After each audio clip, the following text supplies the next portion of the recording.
Bem,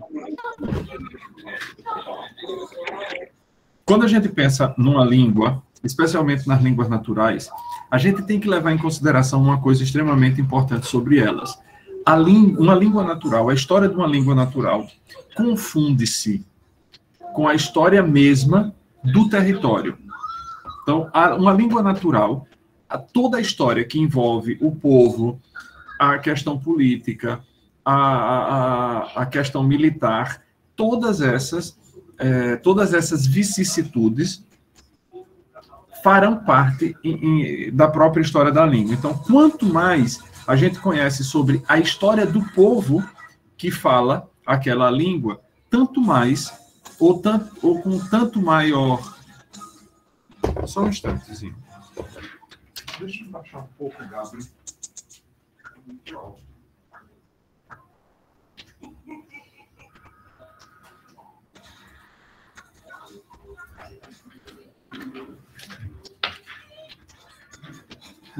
Então, tanto mais a gente saberá da história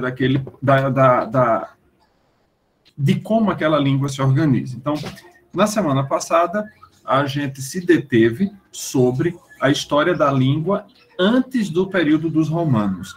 Vimos um pouco da dificuldade que havia de a gente ter documentação.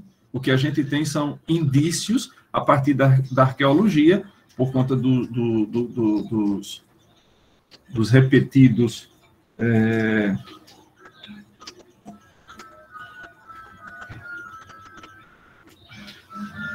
escavações, essas coisas, todos esses indícios, e também alguma coisa que ficou marcada nessas línguas, mas como consequência de eventos...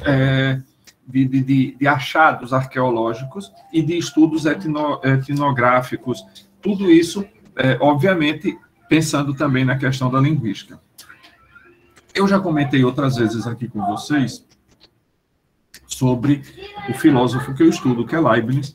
Eu estou relendo esse livro aqui, na verdade, estou lendo, né, porque eu li todos esses textos que estão aqui nesse livro, eu já os li, porque foram textos que fizeram parte do meu estudo para o mestrado. Então, eu tenho todas essas coisas fichadas, mas quando isso aqui era publicado em artigo, numa revista de Portugal, da Alemanha, não sei onde, e alguns textos meus também. Tem aqui a tradução que eu fiz de um texto de Leibniz, De Origine Francorum, sobre a origem dos franceses, e a nota introdutória também, que fiz sobre esse mesmo texto. Então, eu estou reestudando isso, estou reestudando, revisitando esse texto depois de tantos anos, porque estou preparando tem um artigo para preparar uma apresentação lá na UFES, na Federal do Sergipe, e preciso das citações, só que agora eu vou utilizar um material mais palpável do que os outros. Hoje eu tinha mandado um e-mail para um professor de Estrasburgo, porque teve um artigo dele que eu li exatamente durante a época do mestrado, foi um dos que muitas luzes lançaram sobre o meu projeto, o meu trabalho, e aí eu queria traduzir um artigo dele, e eu mandei uma mensagem para ele há uns 2 dias, e hoje eu tive a satisfação de ele responder, dizendo que dava autorização com o maior prazer, e que quando tivesse traduzido para o português eu mandasse para ele a versão também. Ótimo, graças a Deus. E aqui vou lendo e fazendo aquelas coisas que eu digo para vocês, tá vendo? Isso é o meu fichamento. Eu vou lendo e as coisas vou escrevendo e marcando as páginas. E aí, vamos ver no que é que dá. Antes de fazer o artigo, eu tenho que reler, já 2 dias lendo, já estou quase no meio. Aí, vamos ver. Tenho que terminar, tenho umas traduções para revisar, para publicar, tem um bocado de coisa. Eu tenho que terminar a tradução desse artigo do professor lá de Estrasburgo, e assim a gente vai indo. Então, meus caros, a gente viu... Sim, aí eu entrei nisso daqui porque é o seguinte, esse livro aqui, é a primeiro que vai sair, porque tem um outro já sendo preparado. Leibniz e a linguagem 1. É o primeiro. O que a gente tem, não sabe exatamente quantos serão, mas haverá uma sequência desses estudos. E nesse daqui, esse filósofo, especialmente nesse texto que eu estou relendo, chamado De Origine Francorum, ou do Brevis Designatio, que o título é Breve Plano das Reflexões sobre a Origem dos Povos, traçado principalmente a partir das indicações contidas na língua. Leibniz é um filósofo interessante porque ele sustenta que as línguas, como ele diz aqui na Brevis Designatio, que ele sustenta o seguinte, que as línguas, e não só aqui, em outros textos também, as línguas são os monumentos mais antigos que a gente tem. Página 97. Estava procurando aqui.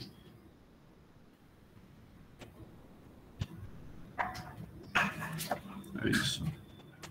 Língua monumento. Página 91.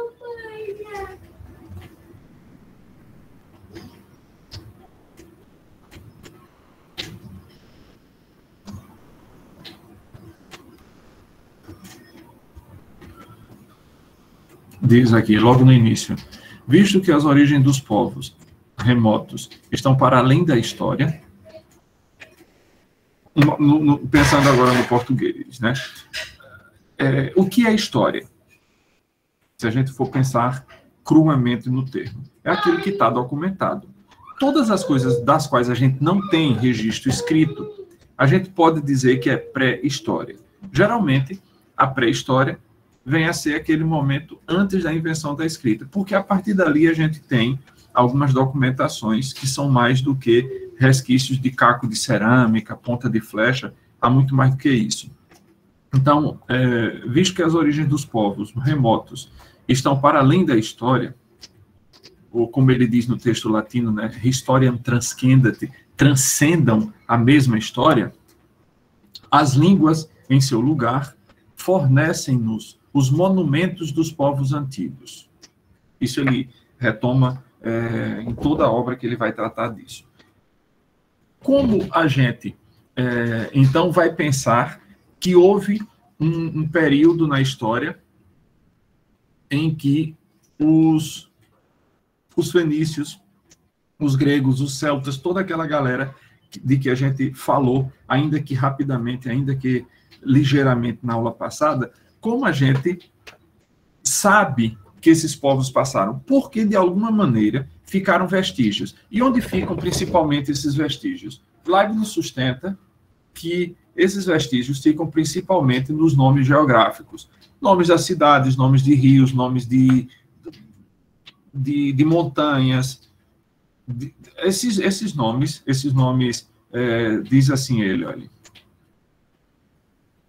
E os vestígios mais antigos das línguas subsistem, uns nos nomes dos rios e das florestas, os quais persistem, mesmo com as mudanças da maioria dos que habitaram suas margens. Os outros vestígios estão nas denominações dos lugares fundados pelos homens. Com efeito, apesar de muitas vilas, muitas cidades terem sido nomeadas a partir dos nomes dos seus fundadores, o que na Germânia é bastante frequente, entretanto, outros lugares receberam suas denominações a partir ou da localização ou do que produziam, de outras qualidades e das mais antigas. É difícil refazer a etimologia. Então, a gente chega, antes mesmo de as pesquisas arqueológicas nos darem vestígios muito seguros de que houve ali assentamento persa, assentamento fenício, que houve ali assentamento grego. Como é que a gente chega a isso? Uma dessas coisas foi aquilo que a gente fez na aula passada. A gente olhou os nomes das cidades. Lembra-se que eu falei dos nomes das cidades gregas?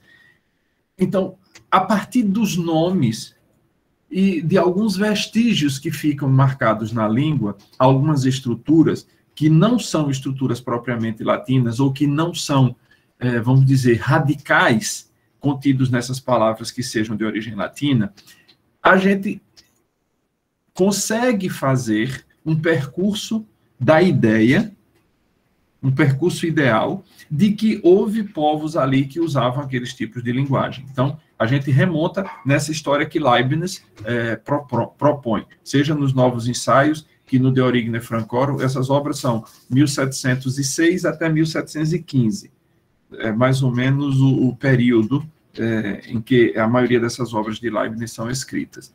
E aí ele chega a essa conclusão. E a gente, olhando, portanto, como as coisas se desenrolam, a gente chega a uma conclusão semelhante à dele, que, de fato, esses povos deixam uma marca, e essa marca está nas denominações, especialmente nas denominações dos acidentes geográficos e dos nomes de cidades, vilas, montanhas, essas coisas todas, porque era o que se esperava. Óbvio, eu não vou tratar aqui do que é que ele defende, qual é a argumentação que ele leva, eu estou trazendo os subsídios que ele usa para aplicar esses mesmos subsídios na nossa questão. Agora, aí a gente terminou o período pré-romano, e agora a gente vai começar o período romano.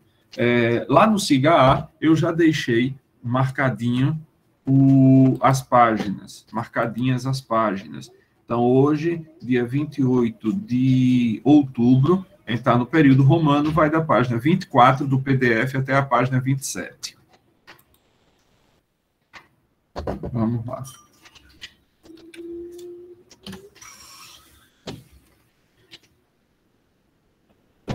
Num determinado momento da história, por volta do século III antes de nossa era, os romanos decidem que precisavam invadir a Península Ibérica. O que é a Península Ibérica? Veja, a Península Ibérica é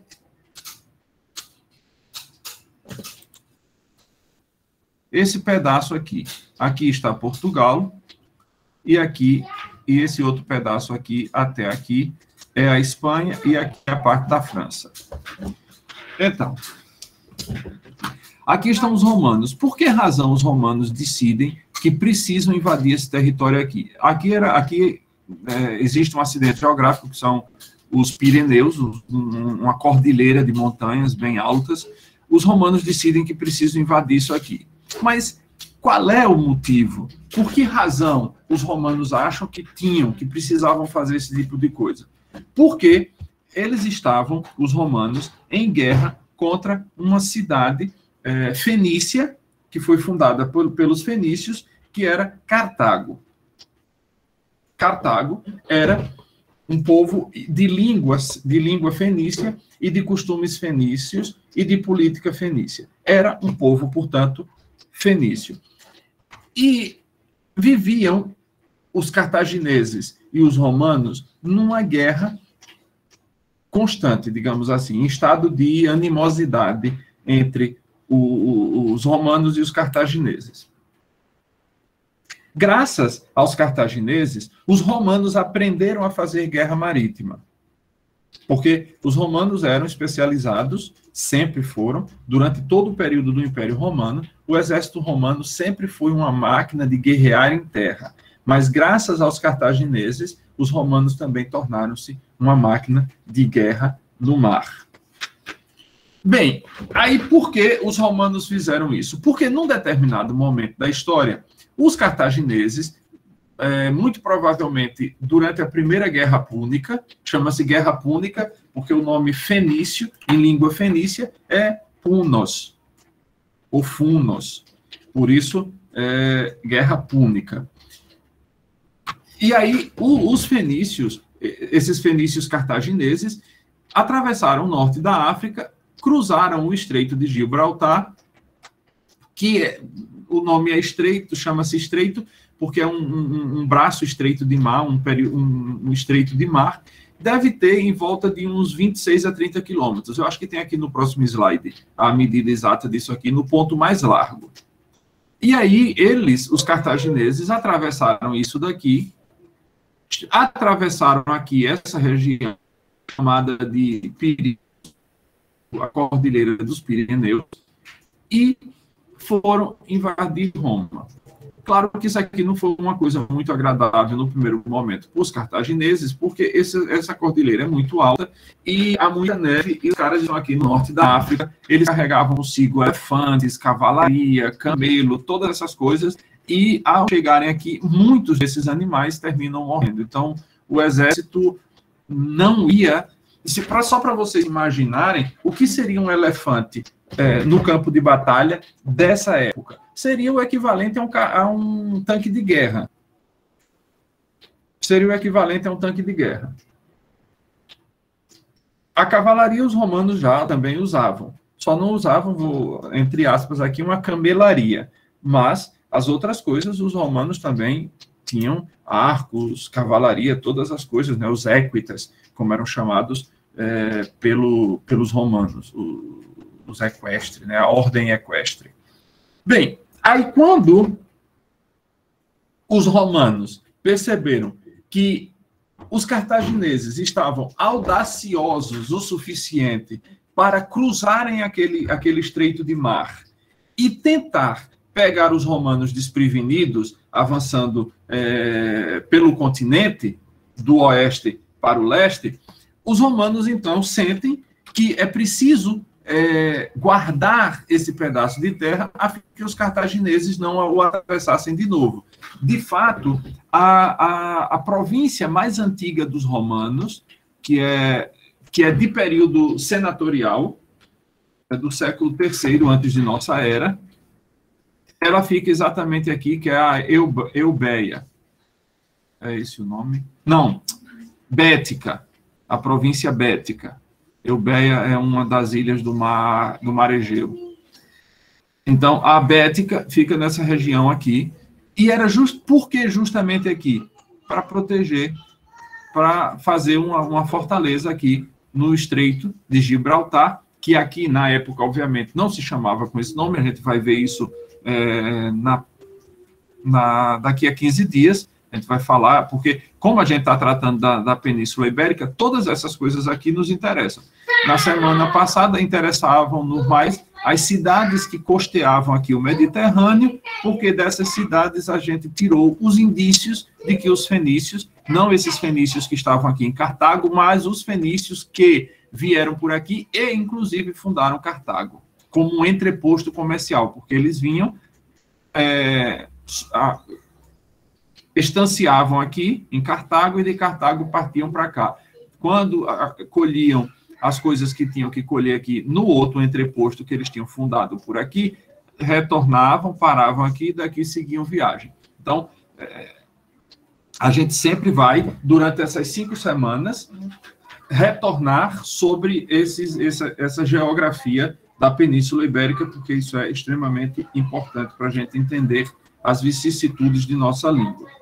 Bem, então, os romanos vêm para guardar aqui, esses aqui chamava-se antes Coluna de Hércules. Lembra-se que eu falei, acho que na aula passada, que o nome de Lisboa,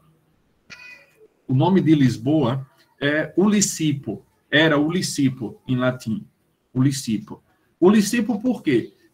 Porque acreditavam os lusitanos que Ulisses, da Guerra de Troia, a personagem principal da Odisseia, tinha, durante todo aquele percurso, aqueles 10 anos que ele passou vagueando pelo mar, até chegar finalmente em casa, tinha aportado em onde teria sido Lisboa.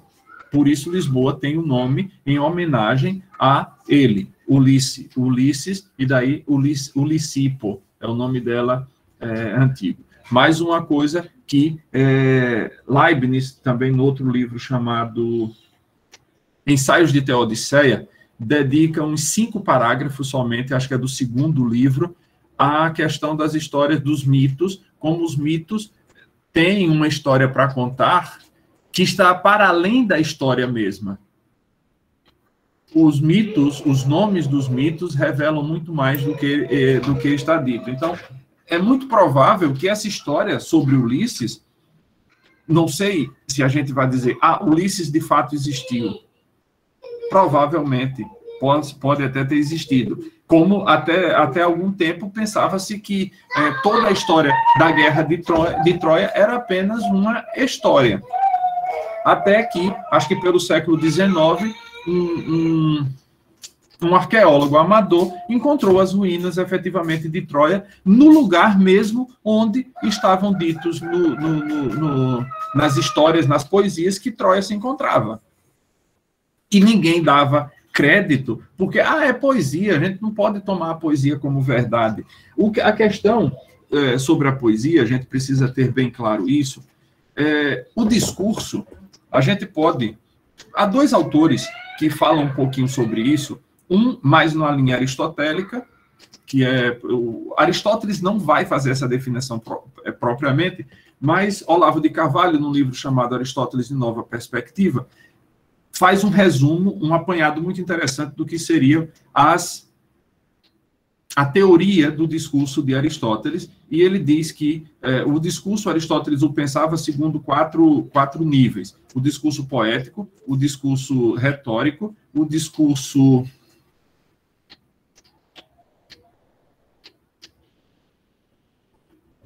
Ixi, que agora... Espera aí.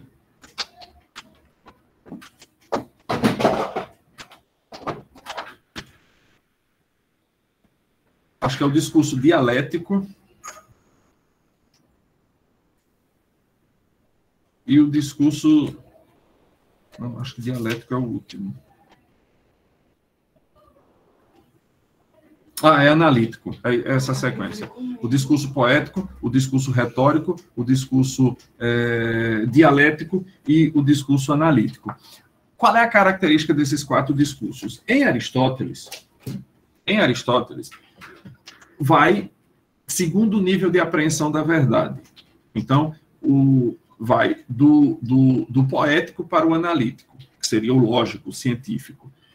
Como se caracterizam esses discursos? Você tem o discurso poético, cujo interesse maior é a possibilidade, porque o discurso poético, não poético no sentido de literário, de artístico, o discurso poético não está preocupado efetivamente com a verdade, mas com a possibilidade de verdade.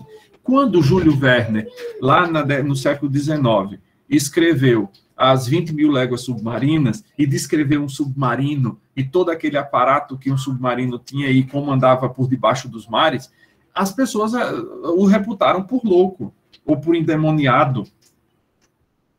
Porque imaginar um navio que andasse por debaixo d'água era alguma coisa impensada. Porque isso, para a ciência, era alguma coisa impossível, mas não para a literatura. A literatura trabalha com o que é possível, não o que é possível agora, mas o que seja possível. Se você consegue pensar em um navio que ande por debaixo d'água, se isso na sua cabeça é possível, aquilo pode ser argumento da literatura. Mas não existe na realidade. Mas a questão de existir na realidade ou não é o objeto da literatura. Então, esse é o primeiro discurso. O segundo discurso é o discurso retórico, cujo interesse é a verossimilhança. Deixa eu ver se eu acho aqui onde é que está o resumo.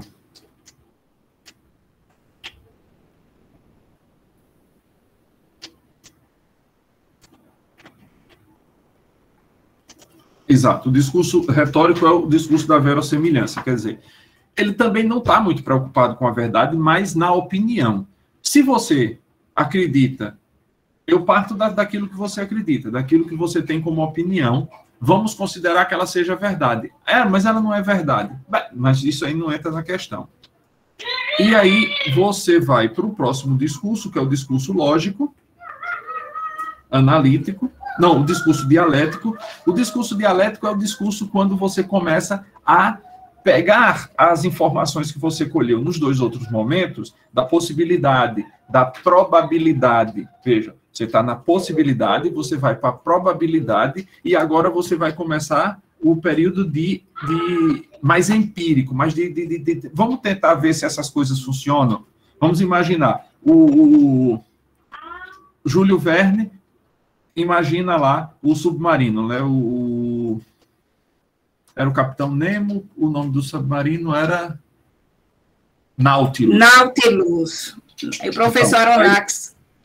Aí o Júlio Verne imagina isso, depois, na parte retórica, as pessoas começam a discutir sobre isso. Quando eu estou dizendo as pessoas, eu estou dizendo os cientistas, né? Vamos dizer, as pessoas mais espertas da época começam a discutir sobre isso, começam a dizer, mas será que esse camarada tinha? Vamos imaginar que isso seja possível, como é que isso seria possível? E daí começam a fazer grupo de estudo. Esses grupos de estudo vão discutir possibilidades, vão tentar fazer modelos, para ver se aquelas coisas são aplicáveis na realidade. Esse é o discurso dialético. Dialético vem do que em latim vai dar, ou do grego antigo mesmo, vai dar diálogo. Diálogo é um discurso entre partes distintas. Aí não tem a ver com dois. Só diz que não pode ser um só para fazer um diálogo. Né? O dialético é esse, é da arenga, no termo técnico, né? Você dá suas opiniões, o outro diz, olha, mas isso não pode ser por conta disso, daquilo, outro, se a gente trocar isso por aquilo, outro. Então, essa possibilidade. Quando finalmente chega a um acordo, aí o resultado desse acordo é aquilo que você já não tem mais o que discutir, esse é o discurso analítico ou lógico. Então, de maneira bem resumida, os 4 discursos aristotélicos são isso. Depois, só vou pegar aqui outro livro. Um dos autores de teoria literária de que eu mais gosto é esse camarada aqui, Northrop Frye. Nesse livrinho aqui, chama-se A Imaginação Educada, o Frye propõe que a linguagem, a gente consiga dividir a linguagem em 3. Enquanto para Aristóteles e os aristotélicos era dividido em 4, para Frye é 3. Enquanto para Aristóteles a poética era o nível mais baixo, para Frye ela é o nível mais alto. E por que isso? Porque, veja, a língua, os níveis de linguagem estão par e passo, caminham junto com os níveis de consciência que a gente tem. E aí, o Frye, no primeiro capítulo, que ele chama de motivo da metáfora, divide que a primeira coisa que você faz é perceber alguma coisa. O estado de consciência é o da percepção. A linguagem que corresponde a essa percepção é aquela linguagem corriqueira.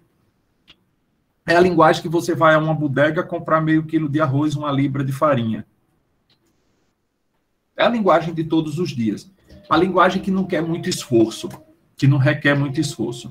Depois, você tem o segundo momento, que é a linguagem chamada prática.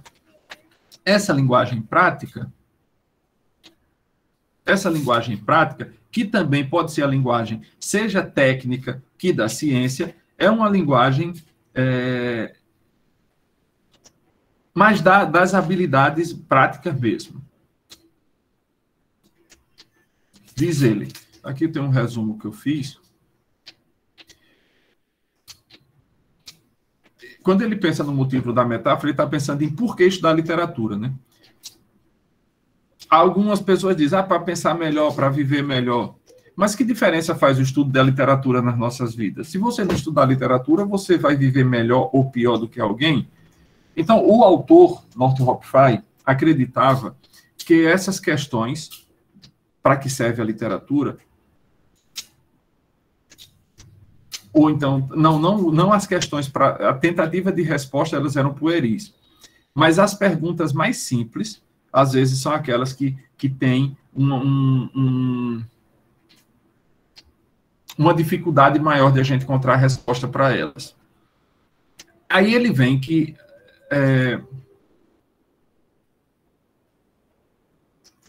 Então, é quando ele vai propor essa divisão. E o último estágio, que ele diz que é um estágio que precisa de muito mais do que se possa imaginar, é o estado do agir imaginativo. É quando você já se livrou, já se despreocupou da vida prática. Imagina, ele coloca a situação de um cara que foi para uma ilha deserta. Ele chega lá, a primeira coisa que ele tem que pensar é num abrigo. Ele foi assim, ele está no navio, o navio afundou, como aquele filme, O Náufrago. Ele chega lá, começa a pensar na primeira coisa, num abrigo, depois consecução de alimento, depois defender-se de eventuais perigos, feras que existam naquela ilha. Depois que ele está com todo esse aparato de segurança, vamos dizer, de vivência pronto, ele pode começar a pensar em outras coisas para além. Se você olhar lá no filme Náufrago, as coisas terminam se misturando, assim, no momento. Porque quando o Wilson aparece na história, aquela bolinha com a mancha de sangue lá que fazia uma carinha, quando o Wilson aparece na história, ali é o momento completamente imaginativo da personagem. Mas ele precisa de alimentar-se, precisa de arrancar um dente. Ele tem que se manter vivo. Mas, em sendo ser humano, ele não pode deixar o mundo da imaginação. E aí o Wilson aparece para salvar esse mundo da imaginação, que, para Fry, é o mundo mais elevado, é o que distinguiria o ser humano de qualquer outra espécie de bicho que viesse a falar.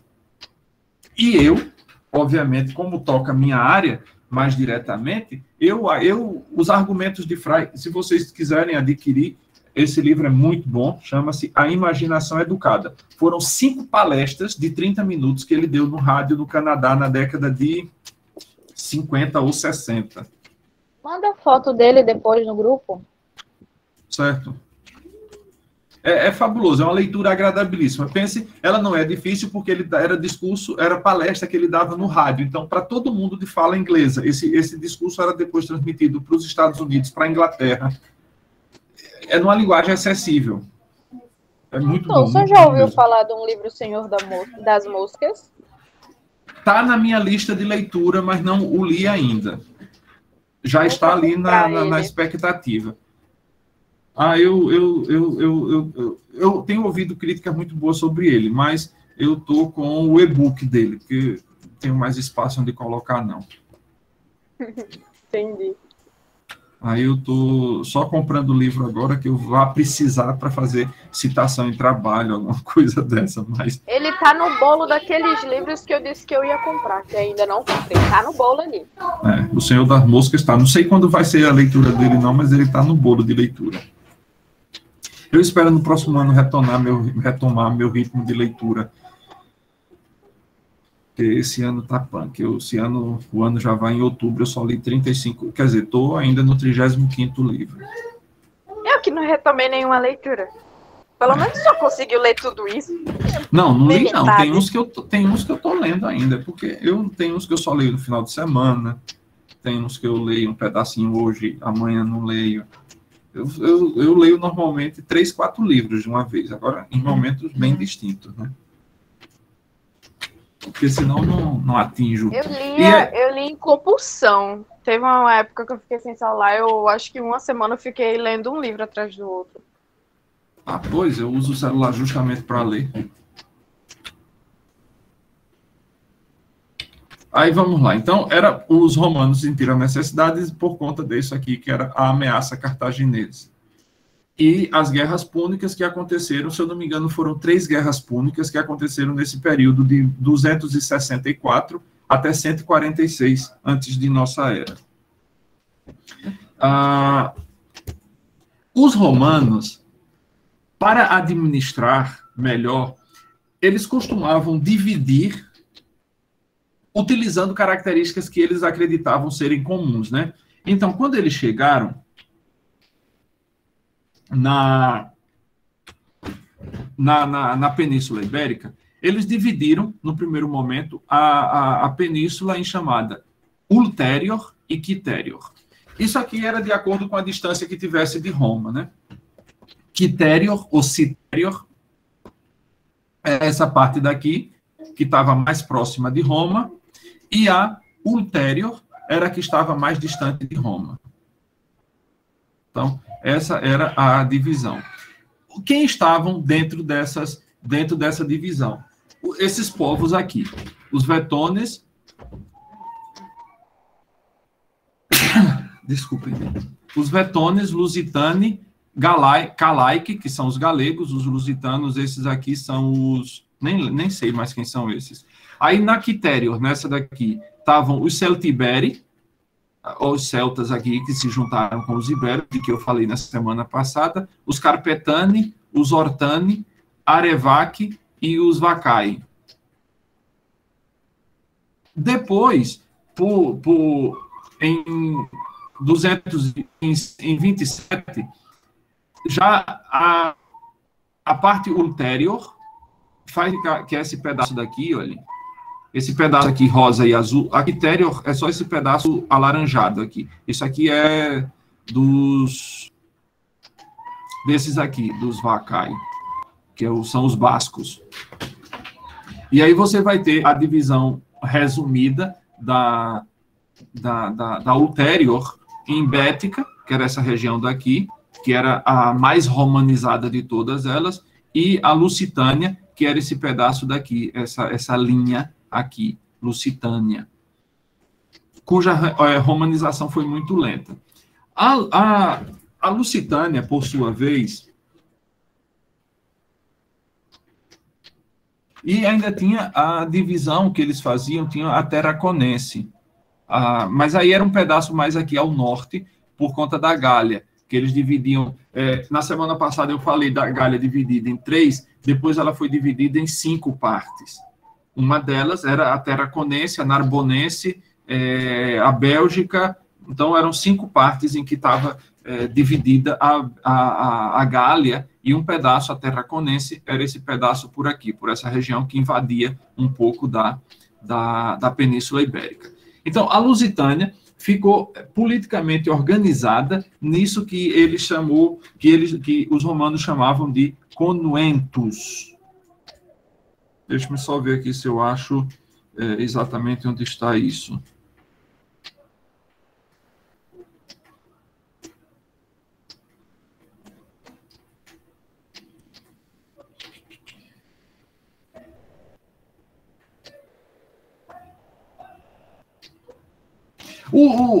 Quando eu digo aqui que essa aqui é uma lenta romanização, o que significa dizer? Significa que os lusitanos eram muito arredios contra os romanos.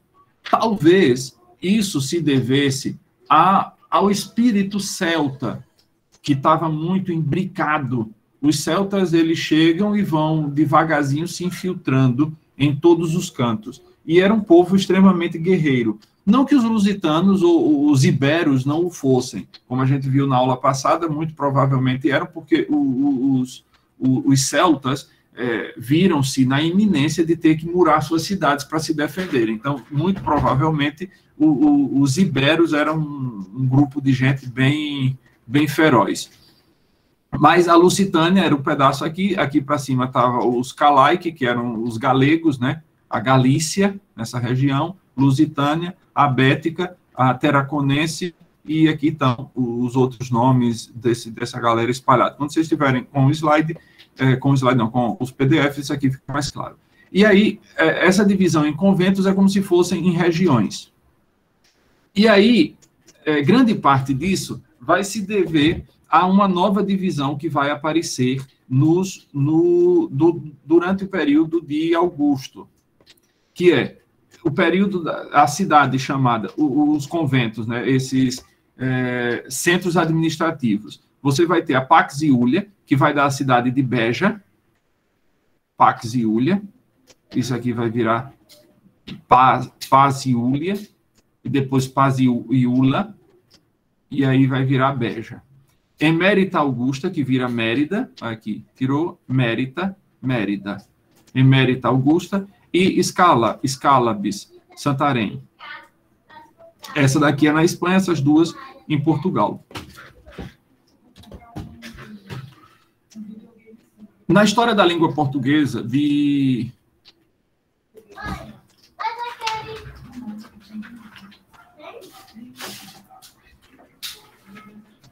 desse autor aqui, Serafim da Silva Neto, eu fiz referência a isso aqui na aula passada, só que eu citei como Câmara Cascuda. Não, é Serafim da Silva Neto, que faz uma das mais, vamos dizer, mais completas histórias da língua portuguesa. É um livro bem grossinho. Ele diz isso daqui, olha, que os romanos tentavam modificar o menos possível as unidades territoriais que encontravam. Essa estratégia romana era extremamente boa, porque as pessoas não se sentiam invadidas. Os romanos só tinham uma preocupação, que eles pagassem imposto, que eles davam proteção, construíam estradas, melhoravam as cidades, traziam água, construíam aquedutos, melhorariam as vidas das cidades. Então, os romanos procuravam mexer o mínimo possível do sistema político que já existia. Por isso, o Império Romano durou tanto tempo. E, uma vez que eles tentavam mexer o mínimo possível, é por isso que no slide anterior, essa divisão aqui foi respeitando o máximo que os romanos encontraram de semelhança entre esses povos. Então, quando eles colocam todos dentro de um agrupamento, uma divisão política, por exemplo, é porque esses povos tinham algumas semelhanças entre si que facilitaria a convivência deles. Esse Albertini, nesse livro Le Division Administrative de l'Espagne Romaine, diz que a civitas, a cidade, a civitas, é a célula, a unidade elementar do mundo romano. É um ser concreto com território delimitado, personalidade e autonomia. Então, um conventus, que era um centro administrativo, falei anterior, estão aqui alguns dele, o Lusitânia, Bética e o Tarraconense, depois, obviamente, eles vão aumentando. Essa era o centro da vida, da romanização. E como tinha personalidade e autonomia, os romanos procuravam colocar gente dentro, fazer as divisões de acordo com o espírito de cada povo. Por isso que você vai encontrar, por exemplo, essa parte aqui da Hispânia Tarraconense como um vasto território a respeito da Bética e da Lusitânia. Aí aqui depois você já vai ver que a Tarraconense começa a se separar, a Galícia vai aparecer, você vai ter aqui a de Cartagena, e Tarraconense vai diminuindo, indo cada vez mais na direção da França. Porque, muito provavelmente, a unidade aqui que os romanos cuidavam, ela não existia mesmo de fato. E, em vez de dividir para conquistar, que era, vamos dizer, o lema maior dos guerreiros, você vai encontrar isso na arte da guerra, por exemplo, dividir para conquistar, como é que os romanos faziam? Agrupar para poder melhor administrar. E, quando você agrupa e quando você vai administrando, em determinado momento, vai acontecer uma aculturação, quer dizer, você vai começar, seja o invasor, vamos chamar assim, né? O invasor vai se assemelhando à cultura onde ele está metido, sejam os invadidos, vão se assimilando, vão assumindo características da cultura do invasor. E aí, essa fase em que os dois vão perdendo e ganhando alguma coisa, que se chama de aculturação. Aí, a fase 0, a fase de expectativa, que é quando a coisa está começando a acontecer. Depois você tem a fase de marginalidade, especialmente o bilinguismo. O que é bilinguismo? As pessoas utilizavam ora o idioma nativo, ora o idioma latino. Aqui, no caso específico, o latino. E a gente tem que pensar no seguinte, uma das informações que eu dei nas aulas lá no início, quando a gente estava falando da história do Império Romano. O Império Romano, onde chegava, fundava escolas para que a língua romana, a língua latina, não se distanciasse muito a escrita da fala. Porque a gente vai ver isso depois lá no terceiro período. As línguas antigas, elas tinham um mecanismo muito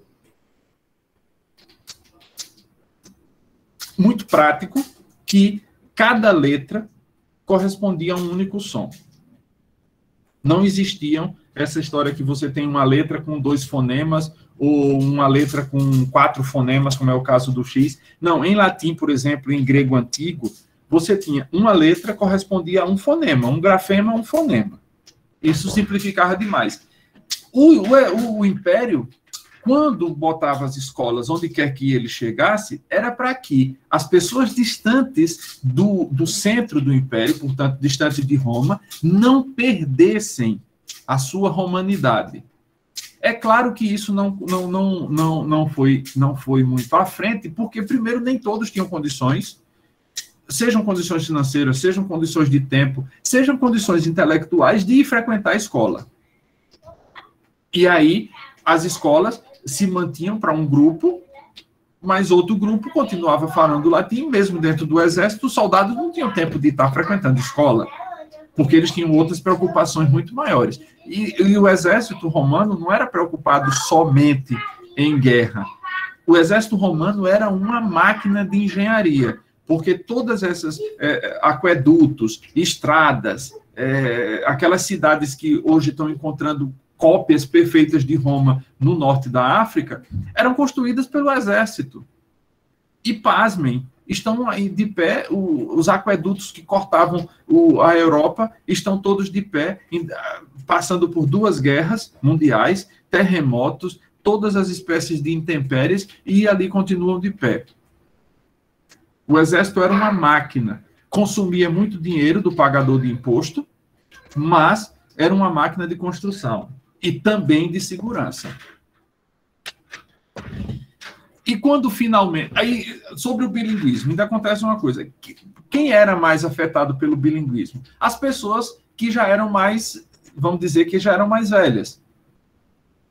Porque elas terminavam tendo que usar as 2 línguas. Mas os filhos dessas pessoas que nascem depois desse período da expectativa, do início da aculturação, esses meninos já vão falar latim como se fosse a língua nativa deles. Os pais já não vão falar com tanta perfeição.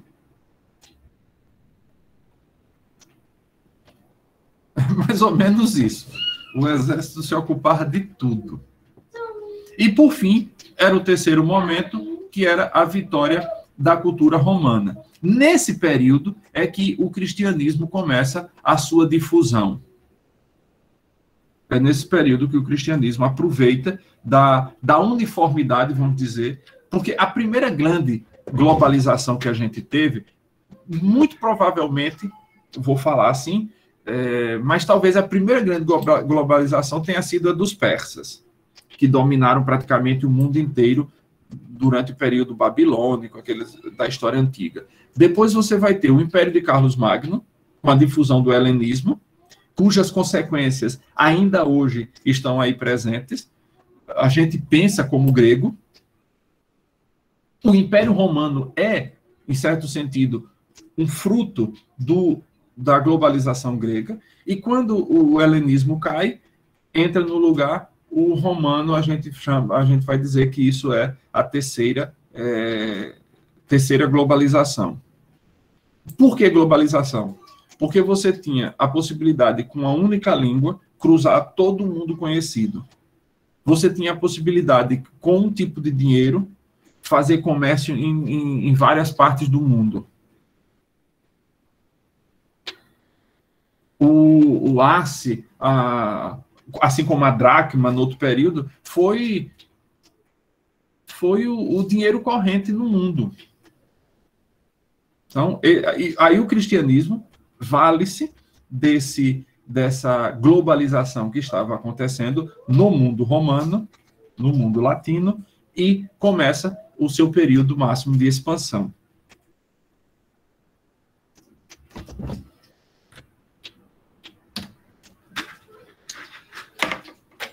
Como é que a romanização se estabelece? Ora, se a gente pensar, vão aparecer aí 4 elementos que são extremamente interessantes para que as pessoas vissem que assumir características romanas não era alguma coisa ruim, não era alguma coisa má.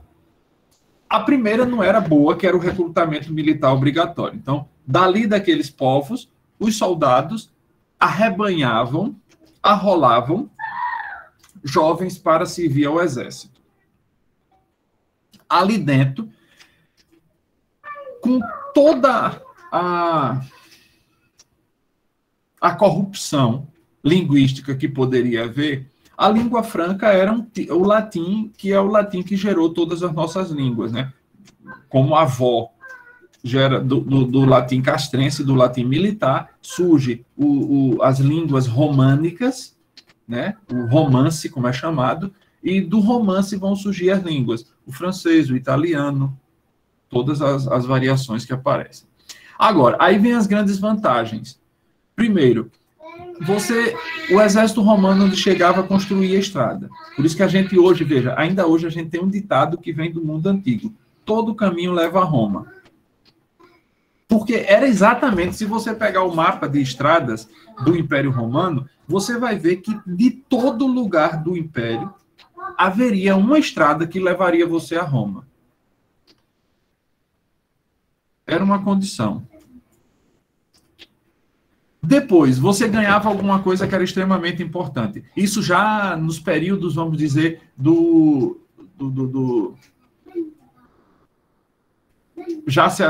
primeiro século para o quarto século, é estendido o direito de cidadania a todo e qualquer habitante do Império Romano.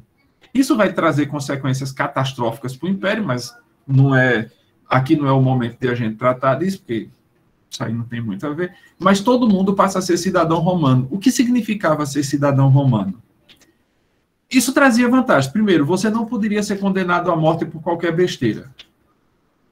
Você tinha o direito, você tinha a prerrogativa de, se você se sentisse injustiçado no julgamento, você apelar para o imperador, como a última voz que você recorreria.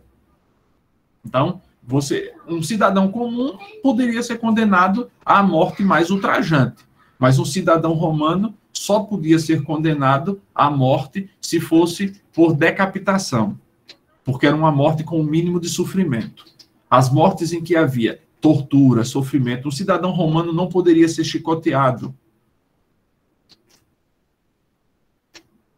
Então, quando o direito de cidadania é alargado para todo o Império, muita gente que tinha visto crucifixões por todo o Império, que tinha visto os mais diversos tipos de tormentos, tinha uma das punições, que era chamado ad metalla, que era o camarada ia para as galés, para os navios de guerra, porque ia ficar remando a vida toda. E ad metalla porque ele ia ficar preso ao navio. Ele era acorrentado ao navio. Se o navio afundasse, ele afundaria junto. As outras pessoas podiam salvar-se, mas os do remo morreriam junto com o navio. Por isso a pena em latim chamava-se ad metalla, para os metais. Mas que porcaria, velho. Mas isso eram crimes ultrajantes. Um cidadão romano nunca, por mais ultrajante que fosse o crime que ele tivesse cometido, ele nunca ia ser condenado a uma crucificação ad belluas, que era ser jogado às feras, ad metalla. Isso eram crimes para escravos e gente da ralé, não para um cidadão romano. Por quê? O direito de cidadania era comprado, não era um direito, era simplesmente um título de cidadão. As pessoas compravam o título. Num determinado momento, o imperador estende o título a todo mundo. E aí todo mundo se sentiu muito beneficiado. Aqui eu poderia... Não vou morrer não vou morrer de morte muito ultrajante.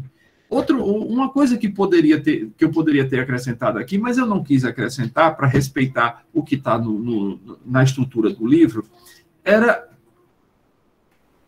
a urbanização.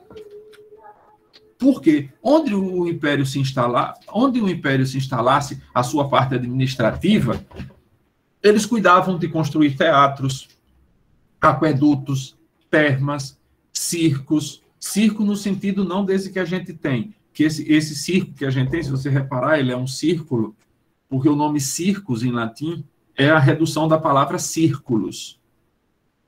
É a redução da palavra círculos. Só tirou o luz do fim, né? Circos, círculos. É como se círculos fosse o diminutivo de circo. Circo fosse um círculo maior e o círculo fosse um círculo pequeno. Os romanos tinham o chamado círculo. Eles tinham um circo chamado Circo Maximus, que ficava em Roma, O que era um circo? Era uma arena. O Coliseu, por exemplo, era um circo. Era uma arena em que havia competições de biga, de exércitos, apresentações, essas coisas. Isso era um circo. E aí os romanos traziam o teatro, o circo, aquedutos, as fontes, trazia pavimentação, esgoto, urbanização da cidade. Então, muita gente sentia. Tinha gente que dizia, olha, venha, pelo amor de Deus, domine o meu país, vá. Porque achavam que era bem melhor. Eles tinham know-how, o exército já sabia fazer isso, então eles tinham a capacitação de fazer aquilo e no instante faziam. O que é know-how? É o conhecimento prévio, a experiência. Ah, sim. E, por fim, o cristianismo, que vem junto, falei dele no slide anterior, o cristianismo vem junto e consigo traz muito do espírito romano. Porque, especialmente, quando sai de lá do Oriente Médio, da Palestina, da Judéia, o cristianismo vai procurar os grandes centros. Eles não vão para as cidades pequenas. Tanto que, até hoje, o nome pagão designa uma pessoa que não é cristão. Só que paganos, em latim, significa a pessoa que mora no campo. Pagos. Pagos é o campo. E paganos é quem mora no pagos, no campo. E essas pessoas continuavam cultuando os velhos deuses, tendo as tradições ancestrais sendo guardadas, e aí o nome passou a significar as pessoas que preferiam os deuses antigos aos deuses novos.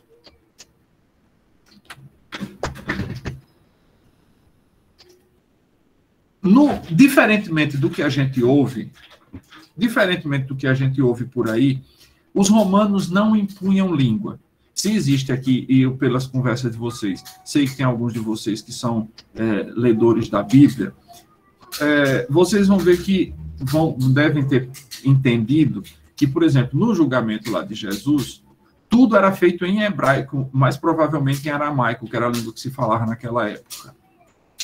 Os romanos tinham dois arquivos. Lembra-se que eu disse que os romanos cuidavam de tomar nota de tudo? Então, os romanos sempre tinham esse cuidado de tudo estar documentado. Tudo. E aí eles faziam 2 documentos. Um documento na língua na língua do lugar onde eles estivessem. Se eles estivessem na Grécia, era em grego. Se estivessem nos países celtibérios, era na língua celtibera. Se estivessem na Inglaterra, seria na língua deles. Esse documento ficava arquivado lá. E outro documento de igual teor era feito em latim e ia para Roma. Então, sempre havia... a documentação era feita bilíngue, na língua do lugar onde eles estivessem e em latim. Os romanos não se preocupavam de impor, porque eles sabiam que se você impusesse mais do que... Olha, você já estava fazendo uma imposição chata, que é imposto. E todo imposto é roubo. Porque ninguém pede autorização a você, por isso que o infeliz da desgraça se chama imposto. Ninguém pergunta, olha, você quer contribuir para a gente melhorar as condições da estrada? Você quer contribuir para a gente investir na saúde? Não, ele não pergunta. Se não pergunta e toma de você sem o seu consentimento, é roubo. Aí, os romanos tinham consciência disso. Eles já sabiam que estavam roubando através de impostos. E ainda impor mais coisas era algo que os romanos entendiam que não ia dar certo. Ademais, eles já tinham percebido pelas experiências que eles tinham dos povos antigos, especialmente a galera do Oriente Médio, os egípcios, os hebreus, os fenícios, toda essa galera que impunha a língua, além do regime político, além do regime religioso.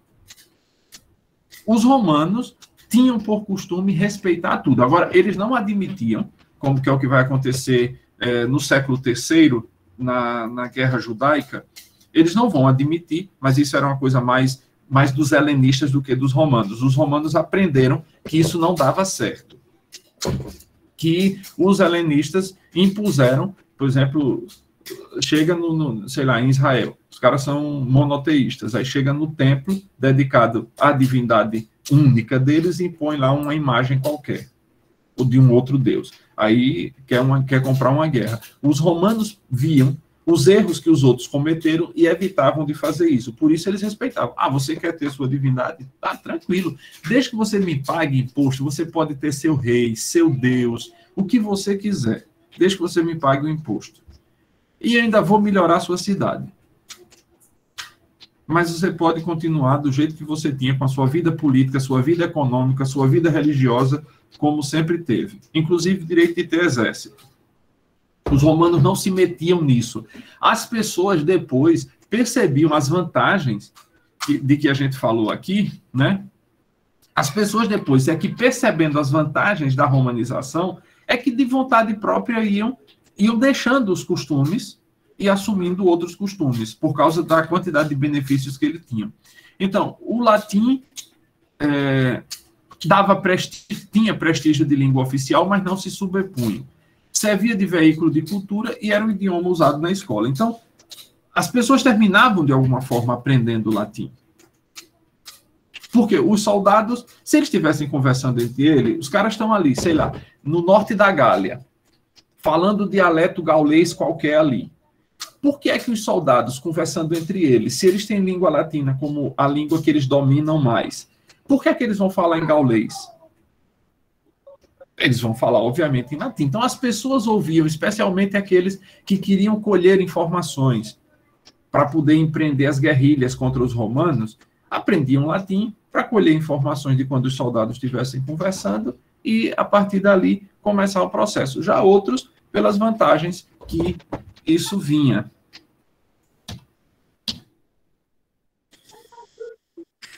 Eu acho que com isso a gente terminou a parte sobre o período romano. Ficou alguma dúvida? Pois não, Micaela. Provavelmente. Como é? Micaela, não é seu nome? Também. Ok. Também. Eu fiquei faz tempo que ninguém me chama assim. Então, eu acho que provavelmente eu me perdi nas últimas aulas, mas eu queria saber o que fez com que o povo romano fosse assim tão superior aos outros, digamos assim. Meta. Os romanos sempre souberam onde queriam chegar. Ah, entendi. E o povo romano, apesar de tudo, era um povo que tinha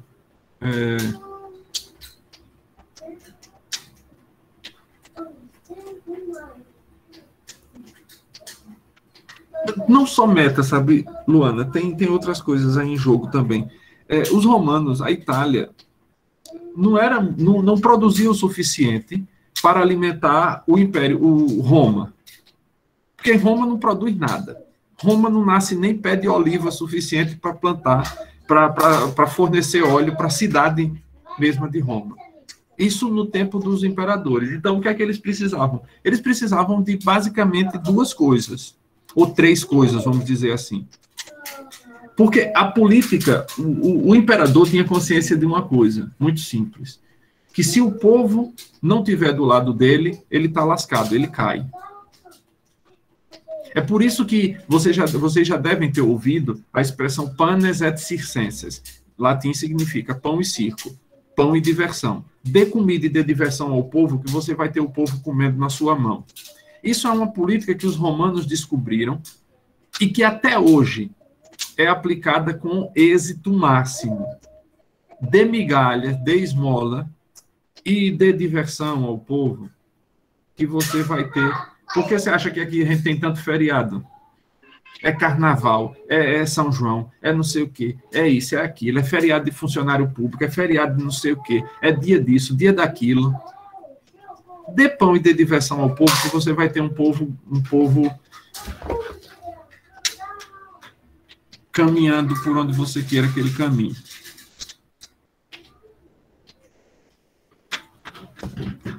E vamos de ser Brasil. Aí os romanos, sabendo disso, eles precisavam de ter pão, né? E para fazer pão você precisa de quê? De trigo. Porque o pão antigamente era simplesmente trigo e água. O fermento era produzido durante o processo, porque a água com o trigo, parece que depois de uns 20 minutos o processo de fermentação começa. Então eles cultivavam o fermento e daí eles saíam aplicando. E aí você tinha pão, você precisava de fermento, então o Egito era o lugar perfeito para isso, porque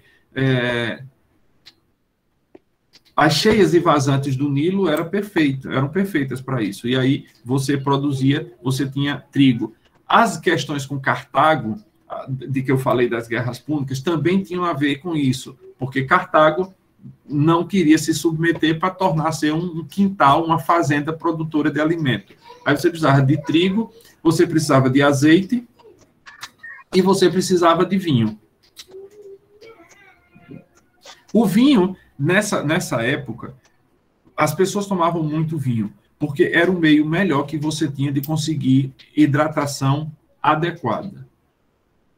Porque a água nem sempre era potável. As pessoas morriam por doenças bobas adquiridas por água não tratada, por água contaminada. Então, as pessoas tomavam vinho porque aquilo dali, o processo de fermentação, a temperatura que aquilo atinge durante o processo de fermentação, matava todas as bactérias que seriam nocivas e só ficavam bactérias boas, vamos dizer assim, para a gente.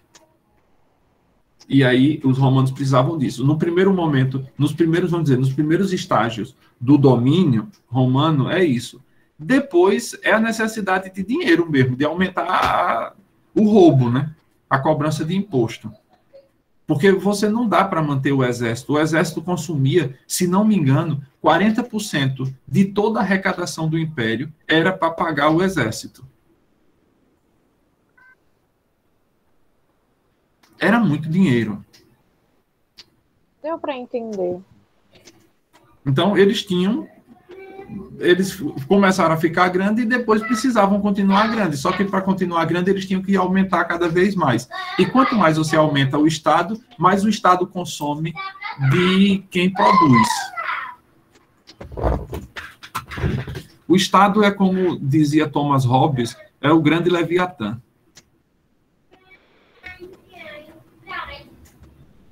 Vamos à segunda parte para eu fazer. Vou botar aqui, vou parar aqui a gravação. Oficial.